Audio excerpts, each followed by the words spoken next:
Dear students, BSc Part 3rd, Physical Chemistry, Photochemistry, Unit number 4, Video number 3। अब तक आपने दो वीडियो में फोटोकेमिस्ट्री के बारे में पढ़ा। आज हम लॉ ऑफ फोटोकेमिस्ट्री के बारे में पढ़ेंगे, जिसमें दो नियम हैं। प्रथम नियम है ग्रोथस-ड्रैपर्स नियम। प्रथम नियम कहता है कि किसी रासायनिक अभिक्रिया या परिवर्तन केवल उन्हीं प्रकाश विकिरणों द्वारा संपन्न होता है जिनका अभिक्रियाओं या निकाय द्वारा अवशोषण होता है।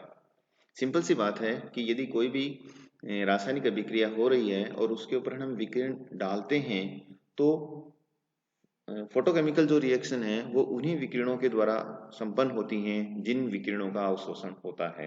यानी कहने का मतलब बहुत सारे विकिरण यदि डाल रहे हैं और उन विकिरणों का फोटो जो रिएक्शंस हैं उनके द्वारा मान लीजिए अवशोषण नहीं हो रहा है तो उनके द्वारा अभिक्रिया संपन्न नहीं हो रही हैं। तो कहने का मतलब ये हुआ कि कोई भी रासायनिक अभिक्रिया संपन्न होने के लिए फोटोन या प्रकाश विकिरणों का अवशोषण होना आवश्यक होता है और जिन विकिरणों का अवशोषण होता है उन्हीं के द्वारा फोटोकेमिकल रिएक्शन जो है संपन्न होती हैं। तो फिर से देखिए प्रथम नियम, जिसको ग्रोथस-ड्रैपर्स का नियम भी कहते हैं, कि रासायनिक अभिक्रिया या परिवर्तन केवल उन्हीं विकिरणों द्वारा संपन्न होता है जिनका अभिक्रियाओं या निकाय द्वारा अवशोषण होता है। यदि मान लीजिए I0 है आपतित विकिरणों की तीव्रता, हमने पहले भी पढ़ा है, IA है अवशोषित विकिरणों की तीव्रता और IT है पारगत विकिरणों की तीव्रता। तो I0 जो है IA और IT दोनों के योग के बराबर होगा। यदि हम IA अवशोषण निकालना चाहें तो I0 में से IT घटा दीजिए, ये हो गया समीकरण नंबर 1। गैसीय पदार्थों या विलयनों के लिए पारगत विकिरणों की तीव्रता बियर के नियम से हम निकालते हैं। IT बराबर होता है I0 E minus K into C। Gas या विलयन के अलावा अन्य पदार्थों हेतु पारगत विकिरणों की तीव्रता लैम्बर्ट के नियम से IT बराबर I0 E minus K into T। यदि हम समीकरण नंबर 2 और 3 को मिला दें, समीकरण 2 और 3 को मिला देते हैं तो हमारा समीकरण नंबर 4 प्राप्त होता है और ये समीकरण 4 है IT equals to I0 E minus K into T into C। और समीकरण 4 का मान जब हम समीकरण 1 में रख देते हैं तो IA बराबर I0 minus I0 E minus K into T into C।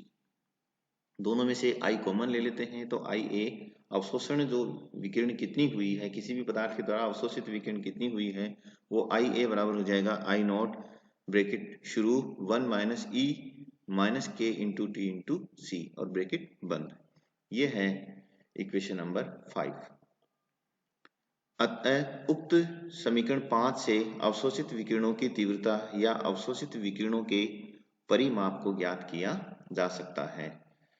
सीमाएं या लिमिटेशंस, यानी इस नियम की कुछ सीमाएं हैं, कुछ कमियां हैं। पहली कमी यह है कि यह नियम केवल गुणात्मक है। तंत्र द्वारा कितने विकिरणों का अवशोषण हुआ एवं अवशोषित विकिरण से कितने अणुओं का उत्तेजन हुआ का पता नहीं चलता है। केवल ये बताता है कि जिन विकिरणों का अवशोषण होता है उन्हीं के द्वारा प्रकाश रासायनिक अभिक्रिया संपन्न होती हैं, लेकिन इस नियम के द्वारा ये पता नहीं चलता है कि कितने विकिरणों का अवशोषण हुआ एवं अवशोषित विकिरणों से कितने अणुओं का उत्तेजन हुआ। इस चीज के बारे में जानकारी इस नियम के द्वारा नहीं मिलती है। अतः यह एक प्रमुख इस नियम की सीमा है या लिमिटेशन है। दूसरा है, यह नियम केवल प्राथमिक रासायनिक प्रक्रमों पर ही लागू होता है। द्वितीयक प्रक्रमों पर यह आंशिक रूप से या पूर्णतः असफल रहता है या वहां पर यह लागू नहीं होता है। अब हम बात करते हैं द्वितीय नियम की। द्वितीय नियम प्रथम नियम के बाद में दिया गया और इस द्वितीय नियम में को हम शार्क-आइंस्टीन का नियम या प्रकाश रासायनिक तुल्यता का नियम भी कहते हैं। शार्क-आइंस्टीन लॉ और लॉ ऑफ फोटोकेमिकल इक्विवेलेंस, इस नियम के अनुसार या लॉ ऑफ फोटोकेमिस्ट्री के द्वितीय नियम के अनुसार एक अणु द्वारा अवशोषित विकिरणों का प्रत्येक क्वांटम प्रकाश रासायनिक अभिक्रिया के प्राथमिक पद में एक अणु को सक्रियत करता है। बिल्कुल शॉर्ट में हमने इसको कहा, अर्थात एक अणु एक क्वांटम, या वन मोलिक्यूल वन क्वांटम, या फोटोन। क्रियाकारक का एक अणु एक फोटोन के अवशोषण से उत्तेजित होता है। जैसे मान लीजिए ए बी एक रिएक्शन है, इस रिएक्शन में कोई भी विकिरण एच न्यू डालते हैं, जब ये विकिरण इसके ऊपर डालते हैं तो ये विकिरण ए बी को अपनी ऊर्जा देता है और विकिरण जो है अवशोषित होकर के उत्तेजित अवस्था में आ जाता, जो पदार्थ है वो उत्तेजित अवस्था में आ जाता है। कहने का मतलब ये हुआ कि ए बी कोई पदार्थ है, इस पर जब आप विकिरण डालते हैं तो ये विकिरण का अवशोषण करके ए बी उत्तेजित अवस्था में आ जाता है। अब ये उत्तेजित अवस्था में आने के बाद में जो है ये प्रोडक्ट में कन्वर्ट हो जाता है। हम ये जानते हैं कि आने वाली जो विकिरण है उसकी एनर्जी होती है एच न्यू। यह है समीकरण नंबर 1। ऊर्जा के जितने क्वांटा या फोटोन अवशोषित होंगे उतने ही क्रियाकारक के अणु जो है सक्रियत होंगे। एक मोल क्रियाकारक के सक्रियण के लिए आवश्यक ऊर्जा समीकरण नंबर 2 द्वारा दी गई है। E equals to H nu को हमने Na अवोगाद्रो संख्या से गुणा कर दिया। हम ये जानते हैं कि एक मोल पदार्थ में अणुओं की संख्या अवोगाद्रो संख्या के बराबर होती है। तो एक मोल क्रियाकारक कितने फोटोन का अवशोषण करेगा उसको निकालने के लिए हम एक मोल को एक फोटोन की ऊर्जा एच न्यू से मल्टीप्लाई कर देते हैं। तो एक मोल फोटोन के लिए जो है एक मोल फोटोन के लिए एनर्जी आ जाएगी और ये एनर्जी है E बराबर NaH न्यू। इस ये जो समीकरण 2 के द्वारा जो एनर्जी दी गई है इसी को हम एक आइंस्टीन के नाम से जानते हैं। यहाँ पर Na जो हमने यूज किया वो है Na है अवोगाद्रो संख्या और इसका मान होता है 6.023 इंटू 10⁻23 मोल इनवर्स। तो द्वितीय नियम ये कहता है कि एक अणु एक क्वांटम या फोटोन का अवशोषण करता है।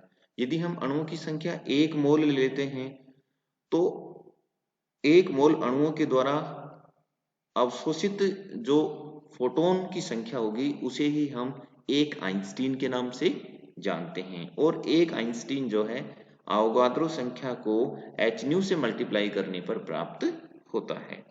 पदार्थ के एक मोल द्वारा अवशोषित ऊर्जा एक आइंस्टीन कहलाती है। कहने का मतलब एक मोल यदि पदार्थ होगा तो वो कितनी ऊर्जा का अवशोषण करेगा या जितनी ऊर्जा का अवशोषण करेगा वही उसके लिए जो है एक आइंस्टीन के नाम से जानी जाती है। यदि एनर्जी को हम E equals to NaH nu कहते हैं, न्यू बराबर हम जानते हैं C अपॉन लैम्बडा होता है, जहां भी न्यू है उसकी जगह पर C अपॉन लैम्बडा रख देते हैं तो ये वाली इक्वेशन बन जाएगी E बराबर NaH C अपॉन लैम्बडा। यहाँ N, H और C कॉन्स्टेंट्स हैं।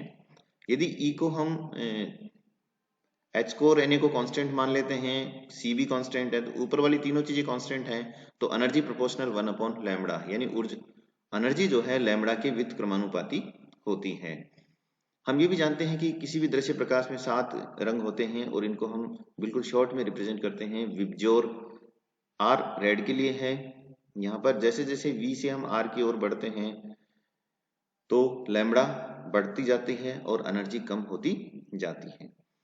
उच्च ऊर्जा वाले यूवी और विजिबल विकिरण प्रकाश रासायनिक अभिक्रियाओं के लिए प्रभावी विकिरण होते हैं, जबकि आईआर विकिरण रासायनिक दृष्टि से सक्रिय नहीं होते हैं। कहने का मतलब हमने जब शुरू में परिभाषा पढ़ी थी उस समय भी हमने यही कहा था कि यूवी और विजिबल विकिरणों का जो है फोटोकेमिकल रिएक्शंस में अवशोषण होता है, आईआर रेडिएशंस का या अदर जो रेडिएशंस हैं उनका अवशोषण नहीं होता है। वास्तव में जो द्वितीय नियम दिया गया आइंस्टीन का जो नियम दिया गया है या ये जो द्वितीय नियम है इसकी क्या वैधता है, क्या वास्तव में ये नियम सही है या नहीं। वास्तव में ये नियम बिल्कुल सही है या सटीक है या इसकी बिल्कुल सटीक व्याख्या करता है। इसके पक्ष में कुछ वैलिडिटी या प्रमाण है। प्रमाण ये है कि एक अणु केवल एक ही फोटोन का अवशोषण करता है। यदि फोटोन से उत्तेजित अणु की क्योंकि ऐसा क्यों हुआ, क्योंकि फोटोन से उत्तेजित अणु की आयु इतनी कम होती है कि उसे दूसरे फोटोन को अवशोषित करने का समय ही नहीं मिलता। इसका मतलब इस पक्ष में ये प्रमाण है कि एक फोटोन एक क्वांटम या एक अणु जो है एक फोटोन या एक क्वांटम का ही अवशोषण करता है। दूसरा है इन प्रक्रमों में प्रयुक्त प्रकाश की तीव्रता इतनी कम होती है कि दूसरे फोटोन को अवशोषित करने की संभावना ही नहीं होती है। लेजर द्वारा हम एक से ज्यादा फोटोनों के अवशोषण की संभावना को बता सकते हैं। तो इस नियम के पक्ष में प्रमाण दिए गए कि एक फोटोन केवल एक अणु का ही अवशोषण करता है। जैसे ही अणु एक फोटोन लेकर के एक्साइटेड होगा तो उसकी आयु इतनी कम होती है कि उसे दूसरे फोटोन को अवशोषित करने का समय ही नहीं मिलता और वो तुरंत या इमीडिएट जो है प्रोडक्ट में कन्वर्ट हो जाता है। दूसरा है, प्रकाश की तीव्रता भी इतनी कम होती है कि दूसरे फोटोन के अवशोषण करने की संभावना ही नहीं रहती है। तो ये दो इंपॉर्टेंट चीजें हैं जो इस नियम या द्वितीय नियम के पक्ष में प्रमाण है, सार्क-आइंस्टीन के नियम के पक्ष में प्रमाण है।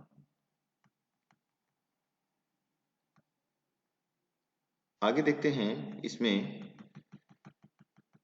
एक न्यूमेरिकल के माध्यम से आपको बताया गया है कि 1000 एंगस्ट्रॉम तरंगदैर्ध्य वाले विकिरणों की ऊर्जा को किलोजूल प्रति मोल में परिकलित कीजिए। यहाँ पर E का मान है NH न्यू, NH न्यू की जगह अपन C/λ रख देंगे। N का मान हमें पता है, H का मान हमें पता है, C का मान पता है, तीनों ही कांस्टेंट है और तीनों के मान हम यहाँ पर रख देते हैं। लैम्बडा का मान 1000 एंगस्ट्रॉम को मीटर में कन्वर्ट कर लेंगे, तो मीटर में कन्वर्ट करने के लिए 10⁻⁻10 से मल्टीप्लाई कर दीजिए। अगर ये 1000 के 3 जीरो हटाने हैं तो 1 × 10⁻⁷ आ जाएगा और सभी की वैल्यूज इस इक्वेशन में रख दीजिए। जैसे मान रखेंगे एनर्जी का मान हमें प्राप्त होगा E = 1.197 × 10⁻⁶ किलो जूल पर मोल इनवर्स। तो अब आज जो हमने पढ़ा या इस वीडियो में हमने पढ़ा लॉ ऑफ फोटोकेमिस्ट्री। तो लॉ ऑफ फोटोकेमिस्ट्री के लिए दो नियम दिए गए। पहला नियम है ग्रेथस-ड्रेफर्स लॉ और द्वितीय जो नियम दिया गया वो नियम है हमारे लिए सार्क-आइंस्टीन का नियम या लॉ ऑफ केमिकल इक्विवेलेंस। प्रथम नियम हमें ये कहता है कि फोटोकेमिकल जो रासायनिक अभिक्रियाएं या फोटोकेमिकल रिएक्शंस हैं वो उन्हीं विकिरणों के द्वारा संपन्न होती हैं जिन विकिरणों का अवशोषण होता है। और दूसरा नियम ये कहता है कि एक अणु जो है एक फोटोन या एक क्वांटा का ही अवशोषण करता है, या हम यूं कहें एक मोल पदार्थ जो है एक आइंस्टीन फोटोन का अवशोषण करेगा। और इसके पक्ष में जो है अलग अलग प्रमाण भी जो है दिए गए हैं। तो इस वीडियो में आपको लॉ ऑफ फोटोकेमिस्ट्री के बारे में बताया गया है। मैं पहले भी बता चुका हूं, लॉ ऑफ लाइट एब्जॉर्प्शन में दो नियम शामिल होंगे, लैम्बर्ट लॉ और बियर-लैम्बर्ट लॉ। जबकि लॉ ऑफ फोटोकेमिस्ट्री में जो दो नियम शामिल हुए हैं वो हैं ग्रेथस-ड्रेफर्स लॉ और दूसरा नियम है सार्क-आइंस्टीन लॉ या लॉ ऑफ फोटोकेमिकल इक्विवेलेंस। तो इन दोनों नियमों के बारे में आपको थोड़ा सा ध्यान रखते हुए हमें जो है अपने आंसर्स को समराइज करना है या उनको लिखना है। धन्यवाद।